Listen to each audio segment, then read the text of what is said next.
Hello दोस्तों, मैं विक्रम कुमार और आप देख रहे हैं जय भीम लाइव। दोस्तों, आज की वीडियो बहुत ही खास चर्चा पर होगी और आज का दिन भी बहुत खास ऐतिहासिक है। दोस्तों, आज की ताज़ा अपडेट यह आ रही है कि हमारे देश में जो नई संसद भवन बनी है उसकी सत्र आज से शुरू हो गई है।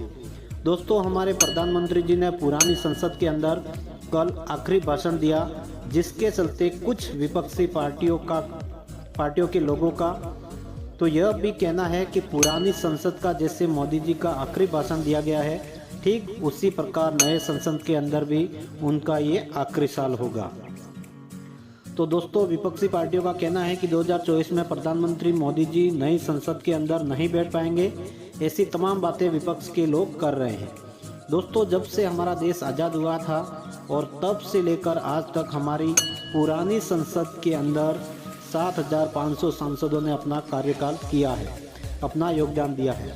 और दोस्तों, पुरानी संसद के अंदर अगर कोई सबसे ज़्यादा कार्यकाल किया और अपना योगदान दिया है तो वो शख्स हैं शफीक उर रहमान बर्क साहब। और दोस्तों, प्रधानमंत्री जी के आखिरी भाषण में मोदी जी ने खुद अपने भाषण में शफीक उर रहमान बर्क साहब का जिक्र किया।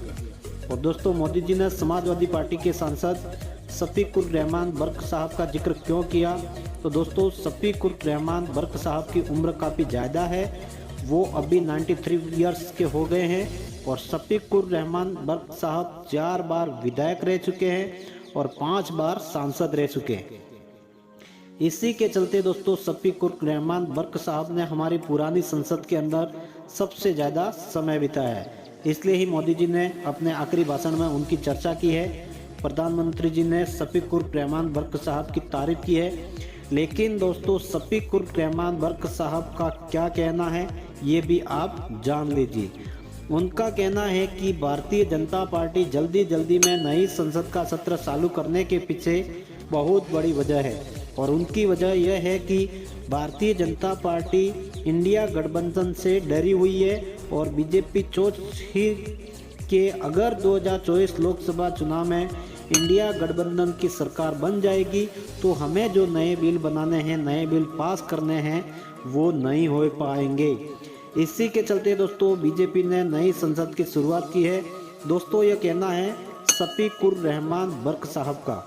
और उनका कहना है कि कई ऐसे बिल है जो उनके द्वारा बनाकर पेंडिंग चल रहे हैं। इसी के चलते दोस्तों, शफीक उर रहमान बर्क साहब नाराज हैं, खपा है। वो कह रहे हैं कि ये कोई तरीका नहीं है, सिर्फ धोखा है। इंडिया गठबंधन से बीजेपी घबराई हुई है, विपक्षी दलों से बीजेपी डरी हुई है। 2024 में बीजेपी सत्ता में नहीं आएगी। इसी घबराहट में, इसी हड़बड़ाहट में प्रधानमंत्री जी ने नई संसद का विशेष सत्र बुलाया है।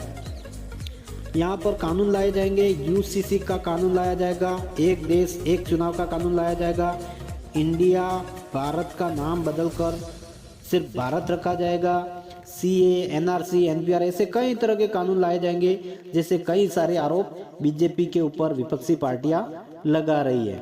दोस्तों, अब हम बात करते हैं मुख्य मुद्दे पर कि बहुजन समाज पार्टी की राष्ट्रीय अध्यक्ष बहन मायावती जी और एआईएमआईएम के पार्टी के राष्ट्रीय अध्यक्ष असदुद्दीन ओवैसी साहब के बारे में। तो दोस्तों, क्या मायावती जी और ओवैसी साहब का गठबंधन जोड़ हो रहा है? तो दोस्तों, यह जानकारी जानने से पहले हमारी आपसे एक छोटी सी रिक्वेस्ट है कि अगर आप हमारे चैनल पर पहली बार आए हैं तो प्लीज़ चैनल को सब्सक्राइब जरूर करें। दोस्तों, हमारे इस जय भीम लाइव चैनल पर आपको बहुजन समाज की न्यूज़ और उनका इतिहास देखने को मिलेगा। आपके सब्सक्राइब करने से हमारा मनोबल बढ़ता है और हमें और ऐसे वीडियो बनाने की ऊर्जा मिलती है। साथ ही दोस्तों, बेल नोटिफिकेशन को दबाकर ऑल पर सेट कर देना ताकि हमारी वीडियो की नोटिफिकेशन बिना किसी रुकावट आपको मिलती रहे। तो चलिए दोस्तों, वीडियो को करते हैं शुरू और जानते हैं बहुजन समाज पार्टी और एआईएमआईएम पार्टी के गठबंधन में के बारे में। जी हाँ दोस्तों, इस गठबंधन की चर्चा जोरों से हो रही है और इस चर्चा को कोई और नहीं, देश के वरिष्ठ एक मजबूत, कद्दावर, इज्जतदार नेताजी ने की है। वह नेताजी हैं शफीक उर रहमान बर्क साहब। दोस्तों, शफीक उर रहमान बर्क साहब ने कहा है कि जिस तरीके से इंडिया गठबंधन में दलित समुदाय का प्रतिनिधित्व नहीं है, जिस तरीके से मुसलमानों का प्रतिनिधित्व नहीं है, ओवैसी साहब का प्रतिनिधित्व नहीं है, कहने का मतलब दोस्तों ये है कि मायावती जी इंडिया गठबंधन में शामिल नहीं है। जिस तरह से असदुद्दीन ओवैसी साहब इंडिया गठबंधन में शामिल नहीं है, इसी के चलते शफीक उर रहमान बर्क साहब ने बहुत बड़ा बयान दिया है दोस्तों, और इस बयान को लेकर पूरे देश में चर्चा हो रही है दोस्तों। उनका कहना है कि कहीं ना कहीं इंडिया गठबंधन अधूरा है। इंडिया गठबंधन तभी पूरा होगा जब इसमें मायावती जी, ओवैसी साहब, ऐसे तमाम दलित छोटी छोटी पार्टियां हैं, उनको मिलाना होगा। दलित मुस्लिम एकता है, उसको उसमें शामिल करना होगा, तब इसे आप एक पूरा गठबंधन मान सकते हैं। नहीं तो दोस्तों ये इंडिया गठबंधन एक हवाई हो जाएगा, और जैसे हमारे देश में इंडिया नाम हटा दिया जाएगा, ठीक उसी तरह इंडिया गठबंधन भी खत्म हो जाएगा। तो दोस्तों क्या इंडिया गठबंधन यहाँ पर दलित और मुस्लिम वोटों के बिना बीजेपी को हरा पाएगा?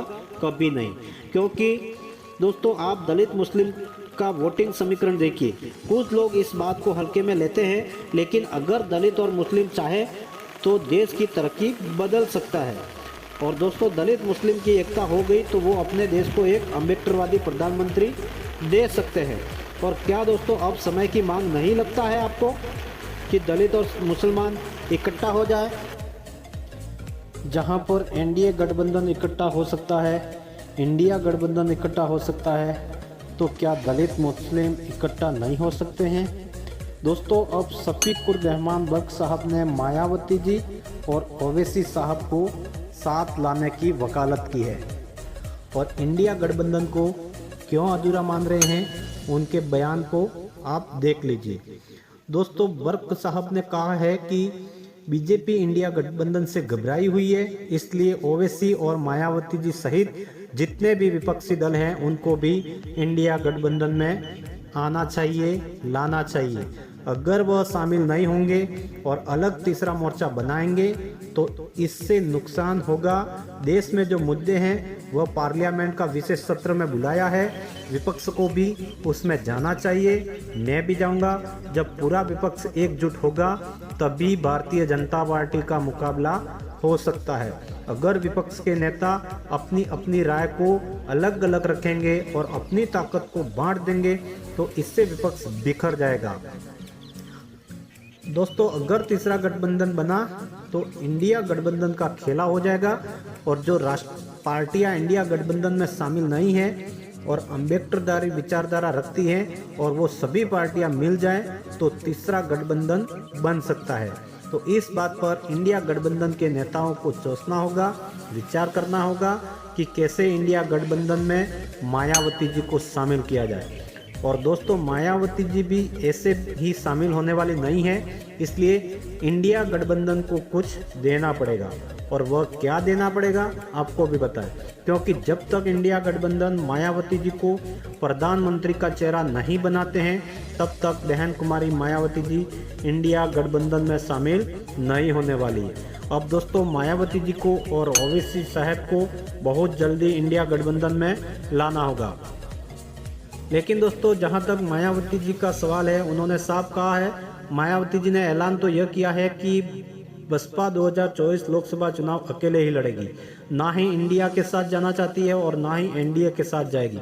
तो दोस्तों अगर बसपा सुप्रीमो इंडिया गठबंधन में आएगी तो आपको भी कुछ देना पड़ेगा, आपको कम से कम प्रधानमंत्री का चेहरा तो बनाना ही पड़ेगा, क्योंकि बसपा देश की तीसरे नंबर की पार्टी है।